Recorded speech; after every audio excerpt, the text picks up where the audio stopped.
Mudah-mudahan kecintaan ini membuat kita turunnya rahmat Allah.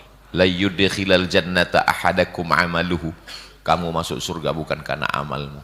Wala anta ya Rasulullah wala ana illa ayyataghammadani Allahu bi rahmatih. Melainkan karena rahmat Allah. Rahmat Allah itulah yang membuat kita berkumpul bersama. Mudah-mudahan Al-Faqir walaupun datang ke majelis Sayyidi Al-Habib Taufik bin Abdul Qadir As-Sagaf hanya setahun sekali, mudah-mudahan diakui sebagai tilmiz murid beliau. Kira-kira adik-adik setuju nak? Dari bunyinya seperti enggak setuju. Di hadapan Al-Faqir ada kitab Dalilul Falihin li Turuqi Riyadhis Salihin. Kitab Riyadhus Salihin ditulis oleh Imam Muhyiddin Abu Zakaria Yahya bin Syaraf An-Nawawi, meninggal tahun 676 Hijrah. Imam Nawawi datang dari Damaskus, Suriah ke Mesir, mau berziarah ke makam Sayyidina Al-Imam Muhammad bin Idris Asy-Syafi'i yang berada di Fustat, Kairo, Mesir, meninggal 204 Hijrah.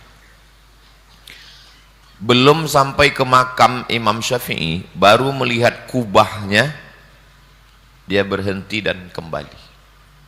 Karena dia tidak mampu untuk mendekat ke makam Imam Syafi'i karena cinta yang begitu dahsyat yang besar. Lalu kemudian Imam Nawawi tidak sampai ke makam Imam Syafi'i, cukup dari jauh beliau berdoa, habis itu beliau pulang ke Damaskus. Rupanya berita kedatangan Imam Nawawi itu didengar oleh Imam As-Subki, imam besar dalam mazhab Syafi'i di Mesir. Imam As-Subki mencari Imam Nawawi di makam Imam Syafi'i, kata mereka Imam Nawawi sudah pulang.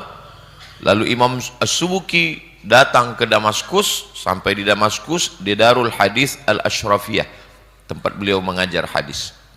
Sampai di sana kata mereka Imam Nawawi sudah pulang ke kampungnya di Nawa. Lalu kemudian Imam As-Subki mengejar ke kampung Imam Nawawi di Nawa.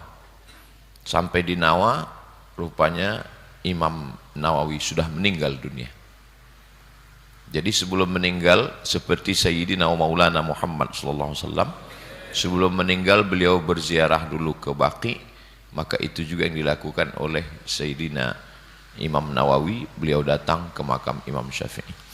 Karena tidak puas hati tidak bertemu dengan Imam Nawawi, Imam As-Subki kembali ke Darul Hadis Al-Ashrafiyah mencari di mana tempat Imam Nawawi mengajarkan hadis. Lalu mereka menunjukkan, inilah tempat dia duduk. Lalu kemudian Imam As-Subki meletakkan pipinya di bekas telapak kaki Imam An-Nawawi.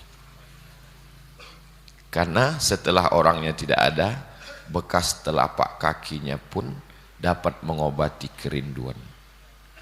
Jadi saya datang kemari untuk mengambil barokah majelis ilmu, mendapatkan sanad, mendapatkan ijazah, mendapatkan tersambung silaturahim dengan zuriat Rasulullah sallallahu alaihi wasallam. An ausila ila qarabati Rasulillah, menyambung hubungan silaturahim dengan zuriat keturunan Rasulullah, ahabbu ilayya, lebih aku sukai daripada menyambung hubungan dengan keluargaku sendiri, kata Sayyidina Abu Bakrin As-Siddiq, yang dituliskan oleh Imam Muhammad bin Ismail bin Ibrahim bin Al-Mughirah bin Bardisbah Al-Bukhari dalam kitab Al-Jami' Al-Musnad Al-Mukhtasar min umuri Rasulullah SAW wa sunanihi wa ayyamih, meninggal tahun 256 Hijrah. Begitulah pentingnya ulama sebesar Imam As-Subki, sebesar Imam An-Nawawi, sehebat Imam Asy-Syafi'i masih mau merendahkan hatinya di hadapan para masyayikh, ulama-ulama besar. Lalu kita belum ada apa-apanya, hanya butiran debu. Walaupun bisa nulis kitab, ternyata setelah diteliti orang cuman copy paste dari website Wahabi. Kita bukan apa-apa dan bukan siapa-siapa. Saya sudah melihat saya tidak lebih panjang dari Habib Muhammad bin Anis. Mudah-mudahan pertemuan ini diridhai Allah. Jazakumullah khairal jaza. Mohon maaf atas segala kesilapan dan kekhilafan. Mudah-mudahan kita selalu diberkahi Allah. Terima kasih. Wassalamualaikum warahmatullahi wabarakatuh.